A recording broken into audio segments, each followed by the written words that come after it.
The rain had been coming down in sheets since sunset, a proper late autumn downpour that rattled the windows and turned the gravel driveway into a muddy stream. I'd given up on productivity hours ago. It was just me, the glow of the TV, and the growing rumble in my stomach. Around 11, I cracked. Pizza. It was always pizza.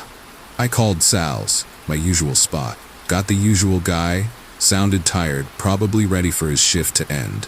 Pepperoni, extra cheese, the standard. My stomach did that familiar grumble. The one that meant relief was on its way. I settled back on the couch, half listening to the rain, half watching a documentary about deep-sea creatures. About 20 minutes later, a set of headlights cut through the gloom outside, briefly illuminating the oak tree in my front yard, its branches stripped bare by the coming winter. The familiar rumble of a delivery van, a beat-up old thing that Sal must have bought used from a linen service. Good. The knock came then. Not the tentative rap of someone unsure, or the hurried bang of a driver trying to get to the next house. This was different. A solid, almost deliberate thud-thud-thud. It seemed to resonate through the whole house, a little too loud, a little too insistent for a pizza delivery. My stomach did that familiar clench, but this time it was more unease than hunger. I got up, pulling my old robe tighter, and peered through the peephole. The porch light, usually a comforting glow, seemed to cast strange shadows. Standing there holding a pizza box was the delivery driver. He was a man, probably in his late 20s or early 30s. He wore a standard Sal's uniform, faded and a bit too big for him. But it was his eyes that struck me immediately. They were wide, unnervingly so, and seemed to hold a stillness that wasn't quite right. They weren't tired eyes, they were blank, devoid of any real expression, yet somehow intensely focused, like black marbles reflecting the porch light. He just stood there, looking directly into the peephole, not moving, not shifting his weight, just holding the pizza box. I felt a shiver, despite the warmth of the house. Just a tired delivery guy, I told myself. Long night. I unlatched the deadbolt, unlocked the chain, and opened the door, just a crack. "Hey," I mumbled, pulling out my wallet. "Rough night, huh?" He didn't respond. He just stood there, those wide, still eyes fixed on mine. "That'll be $23.50, he said, his voice flat, devoid of any warmth, any inflection. It was too soft for the insistent knock, too calm for the weather. It was almost a whisper. I handed him a 20 and a 5. "Keep the change," I said, trying to force a friendly smile. I reached for the pizza box. He didn't move. His grip on the box was firm. "Mind if I just step inside for a moment?" he asked, his voice still that unsettling whisper. Just out of the rain. My breath hitched. My heart hammered against my ribs. The rain was coming down hard, but not that hard, and he was already under the small overhang of the porch. It was an odd request, an unusual insistence. Every alarm bell in my head started to clang. No," I said, trying to keep my voice steady, trying to sound firm without sounding afraid. "It's just a little late. I'm just gonna grab the pizza." He tilted his head slightly, almost imperceptibly. His eyes, those unnerving black marbles, didn't leave mine. "Just for a second," he repeated. "It's colder out here than it looks." The temperature on the porch was actually warmer than the air in my house, which suddenly felt like it was dropping. I felt a cold knot tightening in my stomach. This wasn't a request, it was a demand, subtly veiled. The insistent thud-thud-thud of his earlier knock replayed in my mind. "Look, I really just need the pizza," I said, trying to pull the box. His grip remained unyielding. The box felt strangely cold now, despite the hot pizza inside. His gaze flickered, for just a fraction of a second, to something behind me. I instinctively glanced over my shoulder, into the dark hallway of my house. Just the coat rack, the framed mirror. Nothing. When I looked back, his eyes were still fixed on mine, but something had shifted. A flicker of something. Hunger? Recognition? I couldn't place it, but it was profoundly unsettling. "I have a long drive ahead," he whispered. "It's important to warm up." His fingers holding the pizza box seemed to flex slightly. They were long, pale, and surprisingly gaunt, almost skeletal. My mind flashed to a picture of someone long dead, exposed to the elements. The thought was absurd, born of fear, but it stuck. Then I noticed something else.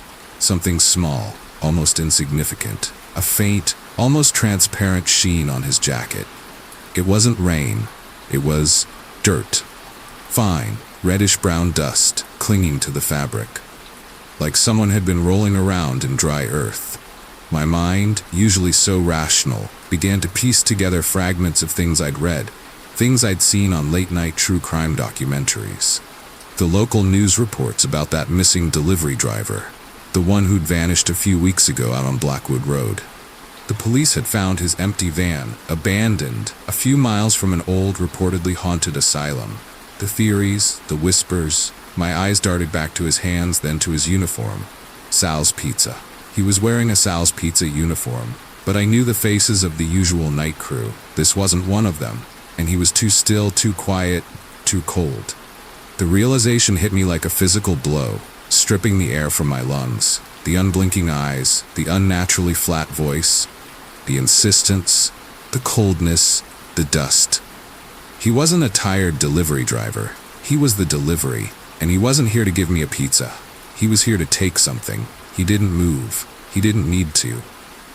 The knowledge was paralyzing enough. His grip on the pizza box tightened just perceptibly. I felt the cardboard creak under the pressure. His eyes, those wide black marbles, suddenly seemed to glow with a faint internal light. And then, his lips, pale and unmoving, stretched into a slow, terrifyingly wide smile. It wasn't a human smile. It was too wide, too predatory, too devoid of warmth. It stretched past the bounds of a normal face, revealing too many teeth, too sharp, too white in the dim light. And then his voice, still a whisper, but now layered with a chilling, guttural resonance that seemed to vibrate through the very floorboards of my house. "I am the last delivery," he breathed, "and I've been waiting for you." My scream caught in my throat, a dry, rasping sound. My hands were still on the pizza box, my body frozen in a terrifying standoff. The smell of dust and something metallic, like old blood, suddenly filled the air around him. It wasn't the rain making me cold. It was him. I saw it then, clearly in the reflection of his black, endless eyes, in the faint glow of the porch light. A fleeting image of myself, small and terrified, standing in my own doorway, holding a pizza box. And behind me, in the dark hall, a shadowy figure, tall and gaunt, waiting. I was the customer. And the nightmare had just arrived, the last delivery. And I knew, with a horrifying certainty, that it wouldn't be leaving without me. The fear was a living thing now, consuming me whole. And I couldn't stop watching because my life, my very breath, depended on what happened in the next horrifying second. The first order came in at 8:47 p.m. A simple pizza, pepperoni and mushroom, to an address way out on the edge of town, 221 Blackwood Road. The name on the order was Smith. Nothing unusual except for the delivery instructions. Leave it back door. Do not knock. Do not ring bell. Do not wait. A little quirky, but not unheard of. Some people were just weird about human interaction. I figured it was a teenager whose parents were asleep. My stomach did that familiar clench, the one that meant this was going to be a long night. Blackwood Road was notorious for its dark, winding stretches and the few houses that were practically swallowed by the dense pine forest. This particular house was a two-story colonial, set far back from the road, almost hidden by overgrown hedges. No lights on anywhere. A couple of cheap plastic flamingos on the lawn, faded and tilting. I parked at the end of the long gravel driveway, killed the engine, and walked the rest of the way, the pizza box warm against my chest. The back door was just a plain wooden one, no windows. I set the pizza down, took a quick, blurry photo with my phone for proof of delivery, and got out of there. The silence of the place, broken only by the chirping of crickets, was heavy. I was back at the shop, pouring myself a lukewarm soda, When the second order pinged, my eyes automatically went to the address, 221 Blackwood Road. My brow furrowed. That was fast. Different name this time, Jones. And the instructions? Leave it back door. Do not knock. Do not ring bell. Do not wait. Identical. Again? Mark, the night manager, chuckled. Someone's hungry out there. I didn't find it funny. My stomach knotted a little tighter. This time it was a large order of Chinese food, sweet and sour chicken, fried rice, egg rolls. I picked it up, the cardboard containers heavy in the insulated bag. The drive out was even more unsettling this time. The moon had risen higher, casting long, twisted shadows that danced in my headlights. The house remained dark, silent, its windows like black eyes staring out from the gloom. The two flamingos on the lawn seemed to have shifted positions slightly, now angled towards the driveway. Maybe it was just my imagination. I repeated the ritual. Parked, walked to the back door, set the food down, snapped the photo. This time, as I turned to leave, I felt a distinct prickle on the back of my neck, like I was being watched. I glanced over my shoulder, sweeping my gaze across the dark windows, the dense tree line. Nothing. Just the oppressive quiet. The third order came in about an hour later. My jaw practically dropped. 221 Blackwood Road, name Davis. Instructions: leave it back door, do not knock, do not ring bell, do not wait. This was beyond coincidence. What the hell is going on out there? Mark asked, looking over my shoulder. Maybe someone's throwing a party and just wants anonymity? A party with no lights on and no noise? I muttered, already grabbing a stack of deli sandwiches and a case of energy drinks. This was a completely different type of order, like someone was ordering from a different restaurant entirely. By now, a legitimate unease had settled over me. This house was a void. Each time I approached it, the cold seemed to deepen, the silence to press in closer. The flamingos on the lawn, I swore one of them had tilted even further, as if straining to look at me. It was absurd, but in the oppressive darkness, my mind started playing tricks. I dropped off the sandwiches, my movements quick and jerky. My phone flashed the picture of the back door, the piled boxes now growing taller. As I turned, a glint of something caught my eye in the overgrown bushes near the house. A flash of dull metal. Too dark to make it out, but it was there. Something metallic, just sitting in the shadows. It was almost 3 a.m. when the fourth order came through. My hands clenched, knuckles white. 221 Blackwood Road. Name, Miller. Instructions: leave it back door. Do not knock. Do not ring bell. Do not wait. I'm not doing it, I said, my voice flat. Something is seriously wrong with that place. Mark, for once, didn't argue. He'd seen the look in my eyes, but then his phone rang. He listened for a moment, his face paling. That was the owner, he said, hanging up. They're insisting. Said it's a high-priority customer. Promised a huge bonus if this last order gets there. He looked at me, a silent plea in his eyes. He needed the bonus. My stomach churned, but a grim determination set in. I was going to finish this, and I was going to find out what the hell was going on. This time, it was a single bottle of expensive champagne and a small box of gourmet chocolates. A celebration? At 3 a.m. in that house of shadows? The drive was agonizing. Every turn of the wheel, every creak of the suspension felt like a warning. The house loomed, darker and more silent than ever. But this time, something was different. The front door, previously shut, was now open just a crack. A sliver of blackness, like a mouth. I didn't stop at the end of the driveway. I pulled right up to the side of the house, letting my headlights cut through the darkness, bathing the back door in their harsh glare. My heart hammered against my ribs, a frantic drum against my ribs. I stepped out, the champagne bottle cold in my hand. I walked quickly, my eyes scanning every shadow, every bush. I reached the back door.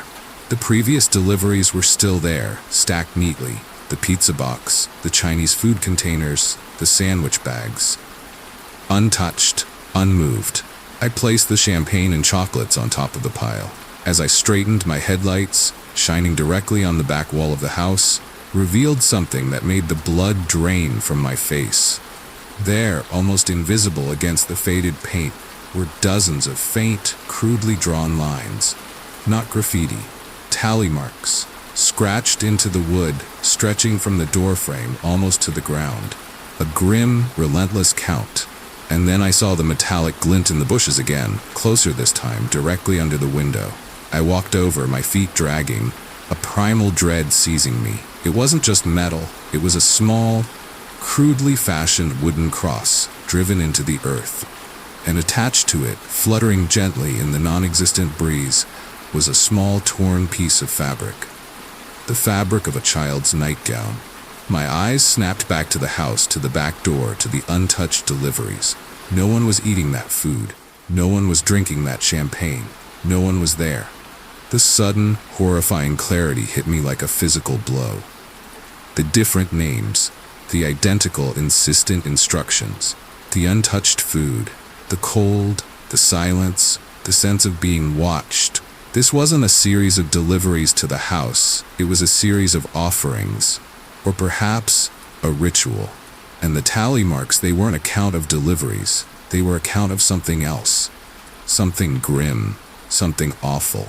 I stumbled back, my mind racing, piecing together the fragments. This house wasn't receiving packages, it was receiving something. And the orders weren't from people, they were for people. Or what was left of them. My eyes shot up to the upper windows of the house, now clearly visible in the harsh glare of my headlights. No figure, just the empty black panes. But the emptiness felt heavier, more menacing than before. Like the house itself was breathing.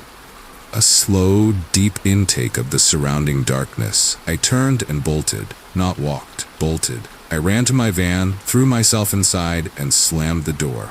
My hands, slick with sweat and fear, fumbled for the ignition. I didn't care if it started or not, I just needed to try. This time, with a roar, the engine caught. I didn't waste a second. I threw the van into reverse, gravel spitting from the tires as I tore down the driveway, leaving the house of grim secrets behind. I never looked back, not once. I didn't report it to the police. What would I even say? I think a haunted house ordered a pizza and some sandwiches. They'd lock me up. But I never took another delivery to Blackwood Road. And every time a strange delivery instruction comes in, every time I'm out on a dark, winding road, my stomach does that familiar clench. Because some nightmares don't end when you wake up. They just stay with you. A chilling reminder that sometimes the wrong address is exactly where the true horror begins. The GPS, usually my unwavering guide, had been acting squirrely all night. Static bursts, dropped signals, nothing I hadn't dealt with before. It was just past midnight, and the last delivery of my shift, a premium tier drone package, was taking me deep into the older, more forgotten part of Oak Grove, Minnesota. The kind of place where streetlights were sparse and trees swallowed the sky. The address on the manifest read 147 Elmwood Lane. My headlights finally cut through the gloom, illuminating a house that stood out even in the dim light. It wasn't derelict, not exactly. More like tired. A two-story Victorian, all dark wood and faded paint, nestled amongst overgrown bushes that clawed at the windows like skeletal hands. No porch light, no sign of life, just a heavy, silent presence. My stomach did that familiar clench, the one that said, "This feels off." I grabbed the package, a flat, innocuous box, and started up the cracked flagstone path. The air was unnaturally still and cold, even for a late autumn night in Minnesota. Colder than it should have been. I tried the doorbell. Nothing.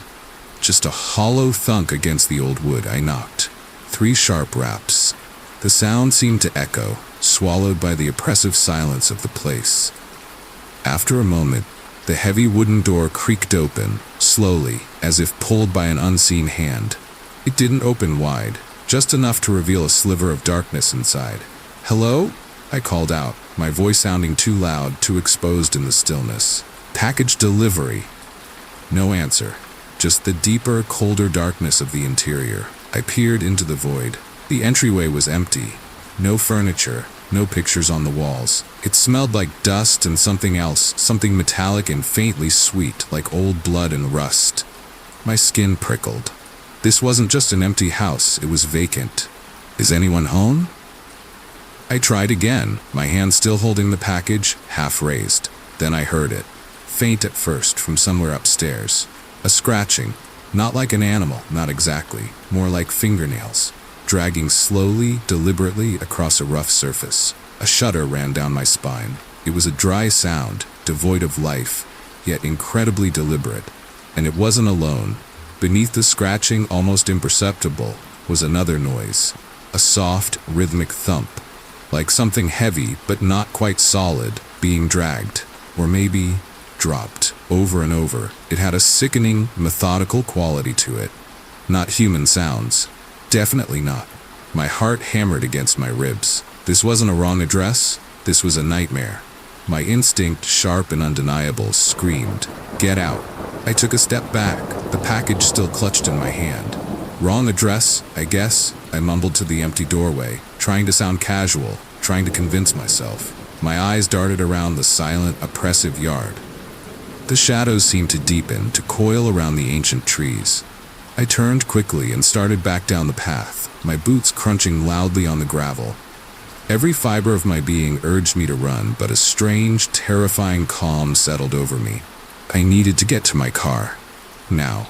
I reached my delivery van, fumbling for the keys. My hands were shaking, making it hard to find the right one. Finally, I slid it into the ignition. I turned it. Click. Nothing. Just that single hollow sound. I tried again. Click, click. The engine was dead. Completely. No lights on the dash, no faint hum of electronics, just absolute, terrifying silence. My breath plumed in the cold air. This couldn't be happening. My van had been running perfectly all day. I tried the headlights. Nothing. The interior light. Dead. It was like some invisible switch had been thrown, cutting off every ounce of power. I was stranded, in front of that house. My eyes, wide with a rising panic, snapped back to the house. The doorway was still open, a gaping black maw, and then I saw it. In an upstairs window, barely visible in the oppressive darkness, a figure. It wasn't fully formed, more a deeper shadow against the already dark interior, but it was there. Still. Watching me. I couldn't make out details, but the impression was clear. It was tall, unnaturally so, and utterly motionless. It felt like it had always been there, just waiting for me to turn around. My mind, usually so rational, started to fracture. The scratching, the thumping from inside the house, the pervasive cold, the dead van, the silent, waiting figure in the window. It all converged into a single terrifying understanding. I wasn't just stuck, I was trapped. I grabbed my phone, fingers fumbling over the cold glass. No signal, not even a faint bar. The digital void that had plagued me on the drive out here was now a cage. I wanted to scream, to pound on the steering wheel, but something about the stillness of the night, the watchful silence of the house, held me paralyzed. I forced myself to take deep, shaky breaths. Think, what was that figure? A reflection, a shadow, my mind playing tricks? But the cold, the dead engine, the sounds, they were too real. They defied logic. I gripped the steering wheel, knuckles white. Every fiber of my being screamed at me to bolt, to run down that long, dark dirt road. To hell with the package, to hell with the van. But the thought of running into the absolute darkness, away from the faint promise of the streetlights, felt even more terrifying than facing whatever was inside that house. At least the van was a familiar space, a thin shield against the unknown. I kept my eyes glued to that upstairs window, searching for movement, for confirmation, for anything that would break the terrible stillness. The figure remained, a silent sentinel, a promise of unspeakable things. The scratching sound, fainter now, seemed to echo in my head, joined by the rhythmic thump. They weren't just noises anymore, they were a presence.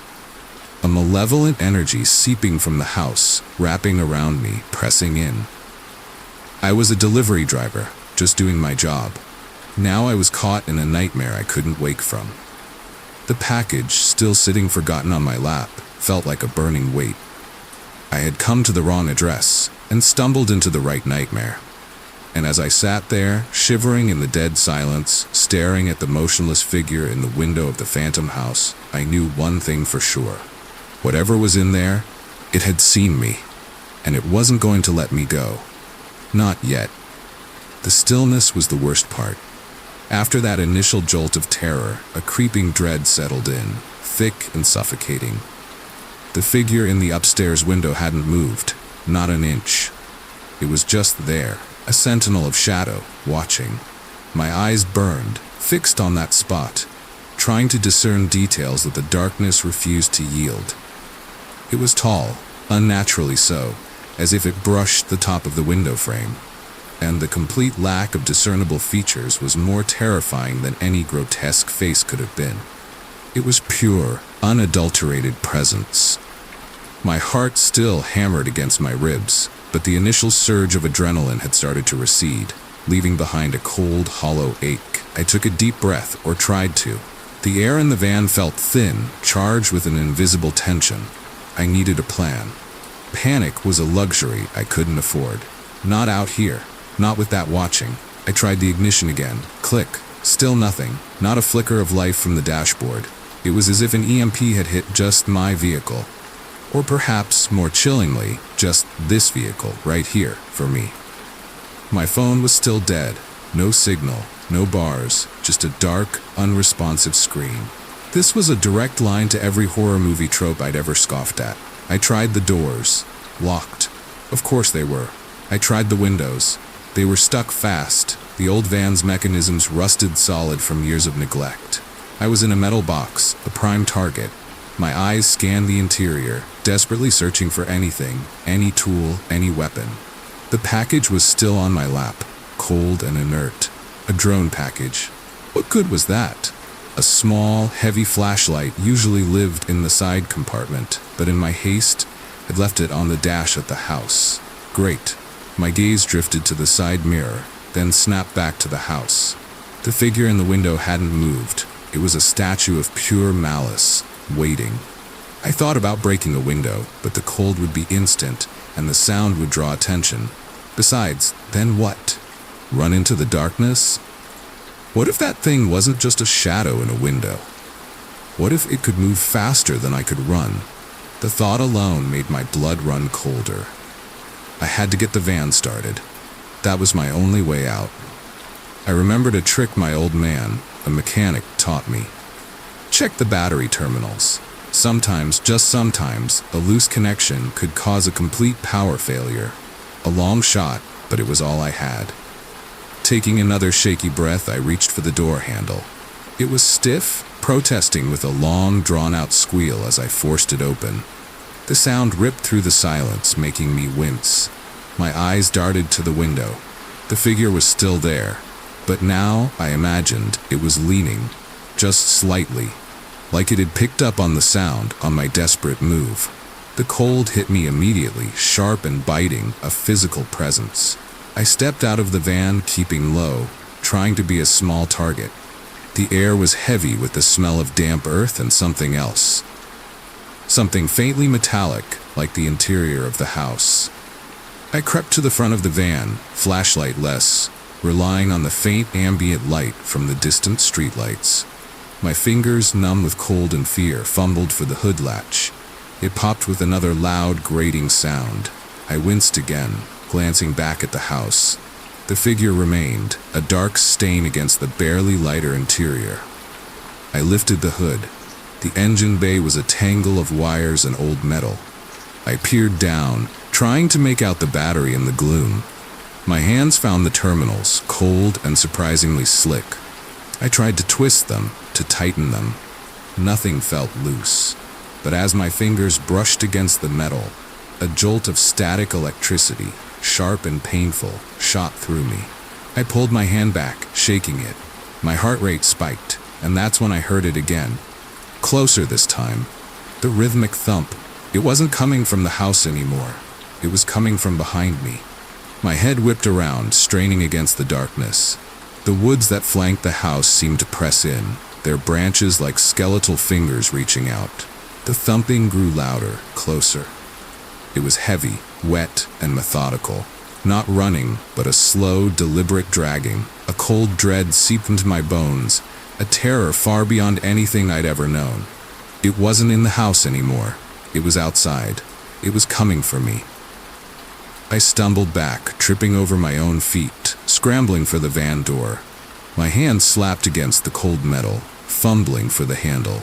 I tore it open, practically throwing myself back inside, slamming the door shut with a desperate clang. I was breathing in ragged gasps, my entire body trembling uncontrollably. My eyes darted to the rearview mirror. Nothing. Then to the side mirror. Nothing. The woods were still, the house still, the figure still in the window. But the thumping. It was at the side of the van now.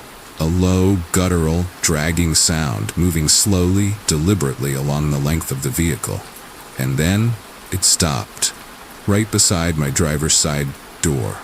The air in the van grew impossibly cold, the kind of bone-chilling cold that steals your breath. A scratching began. Not the dry, dragging scratch from upstairs, but a sharper, more resonant sound, like long, unyielding nails raking against the metal of the van door, that just inches from my head. Screech, screech.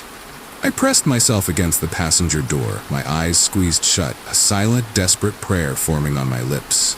My mind screamed for logic, for reason, for an explanation. But there was none. Only the sound of something inhuman, scratching at my door, waiting. And then, a low, wet thump against the glass of my driver's side window. I forced my eyes open, a gasp catching in my throat. Pressed against the glass, just inches from my face, was a hand.